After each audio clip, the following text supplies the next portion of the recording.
Hey guys, it's Victoria with Nutrition by Victoria. Welcome to today's video. Right now I'm having my breakfast. This is papaya.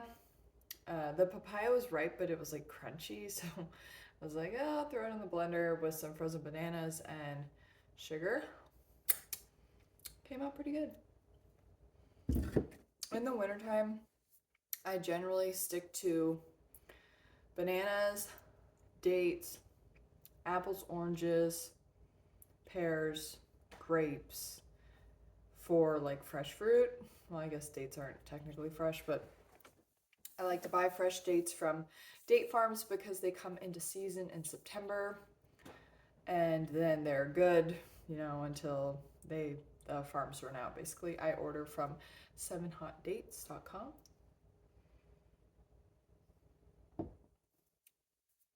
So, yeah, berries are hit or miss. Like a lot of fruit quality has gone down significantly since we've moved into almost winter now where I'm living. And then I rely on a lot of like store-bought juices, um,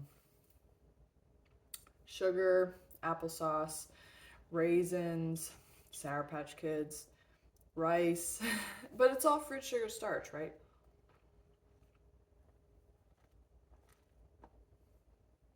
Because when it comes to human nutrition, it's all about giving our body what it needs to run its metabolism. So, our metabolism is our internal circuitry, basically, that utilizes glucose and turns it into energy so that our cells have the ability to function at the level that they're supposed to function. So, a lot of health problems ranging in severity from, simple deficiencies to more extensive chronic diseases like cancer, all come back to the metabolism and is it getting enough glucose, right? Because when we have enough glucose, everything in our body is allowed to work the way that it's supposed to. When we don't have enough glucose coming in, then certain things dependent on your genetics or your dieting history are going to take a hit. For a lot of people, it's their thyroid function. For myself, if I don't stay on top of my glucose intake, I will become iron deficient.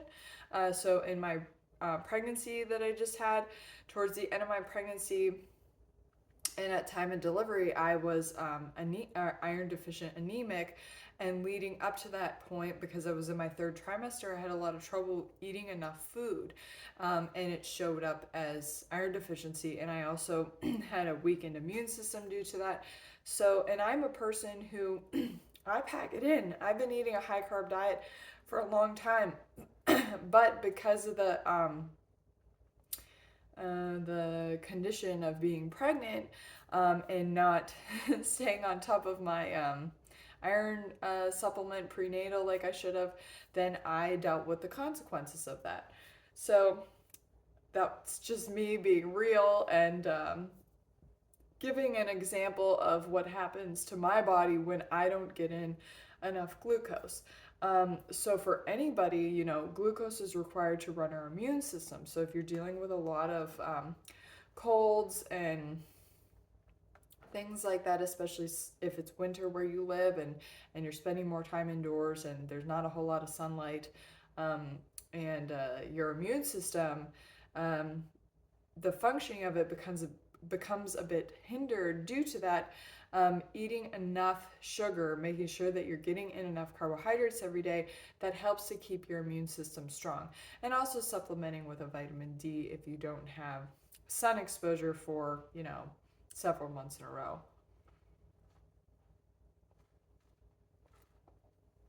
With vitamin D, we are able to build a bank of that when we have regular sun exposure, but just like with anything over time, it starts to deplete.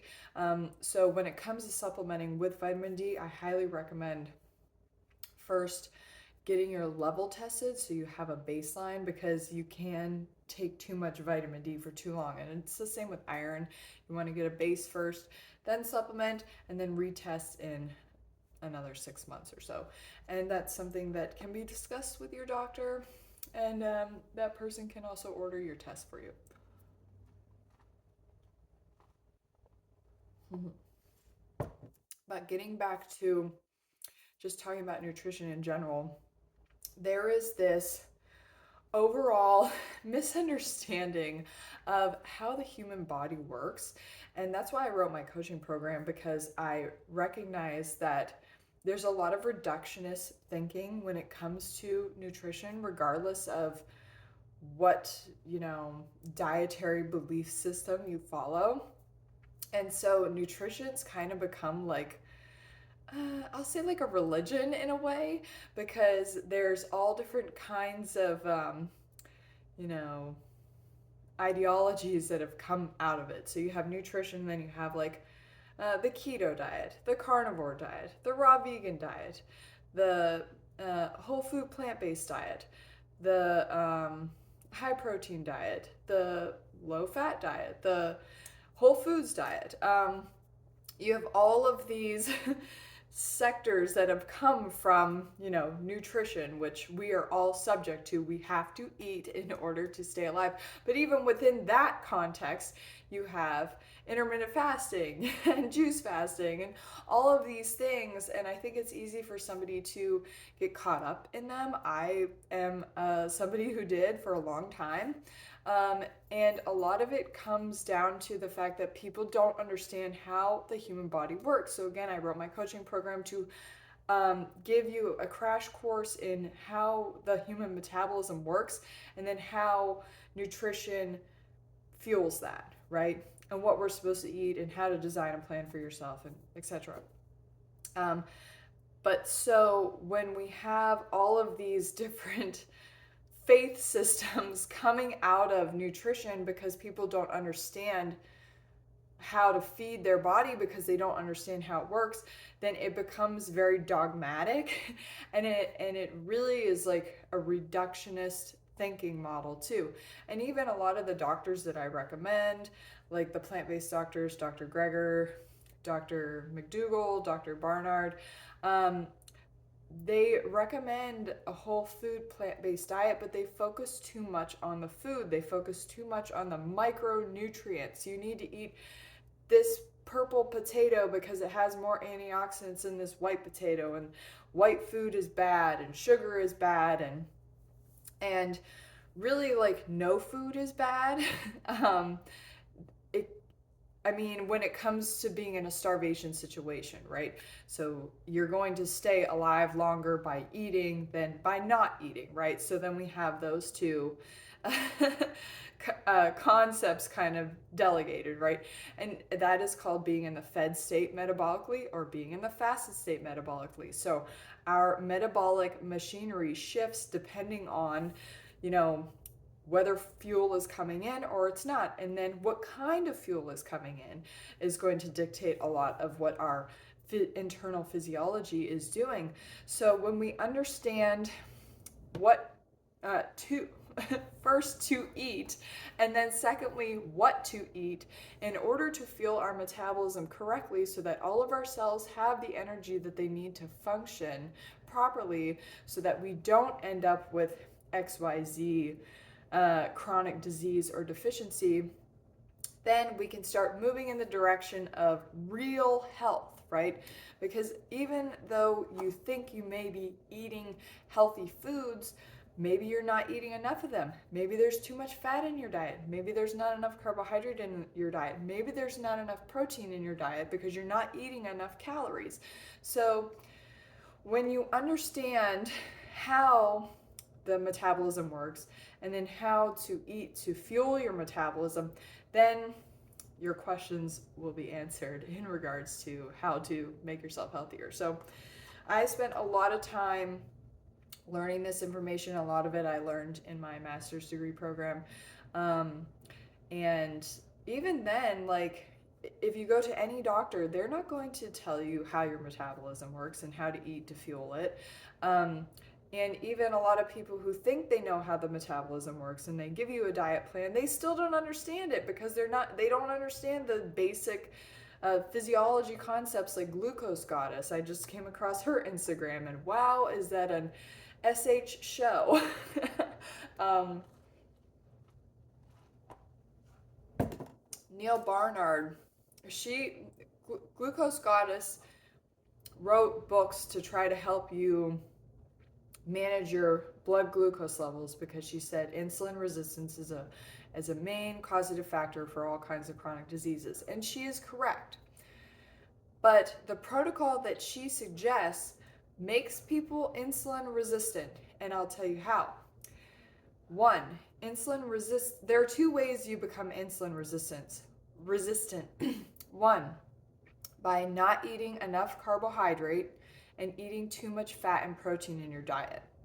Or two, you are not eating enough carbohydrate and you're under eating in general. So being fed and being fasted can make you insulin resistant, depending on what you're eating or what you're not eating, right? So Neil Barnard actually determined what the cause and treatment was for type 2 diabetes, which is insulin resistance, but only become a disease in your body, right? Which is the ultimate fate of anybody who's insulin resistant, chronically.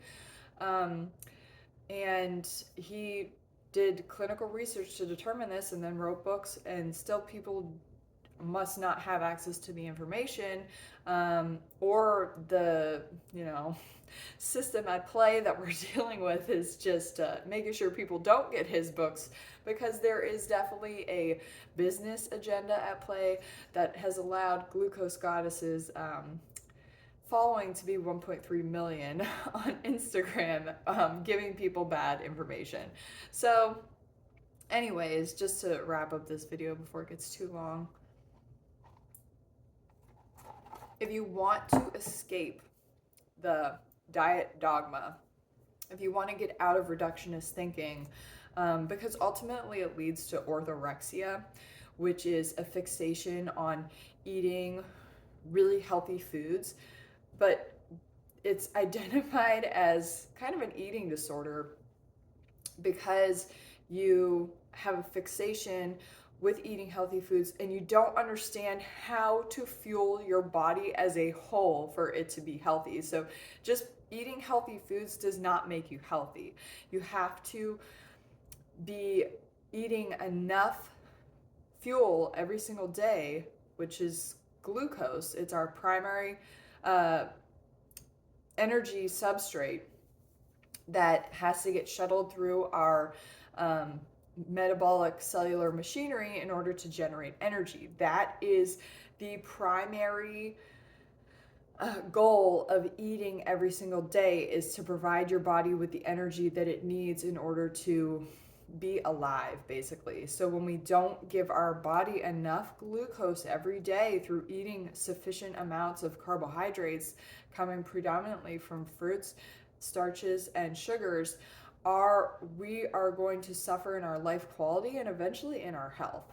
So that's it for today's video. I will leave a link in the description of this video for my coaching program as well as my coaching group. So the two are really great to sign up for. It's not a big investment at all. The coaching program is really a crash course in human metabolism and nutrition and physiology and a little bit of biochemistry, so that you actually understand how your body works and how to fuel it properly. And then the coaching group is for answering questions, your personal questions about, your own diet, your own health situation, etc. So it's a really good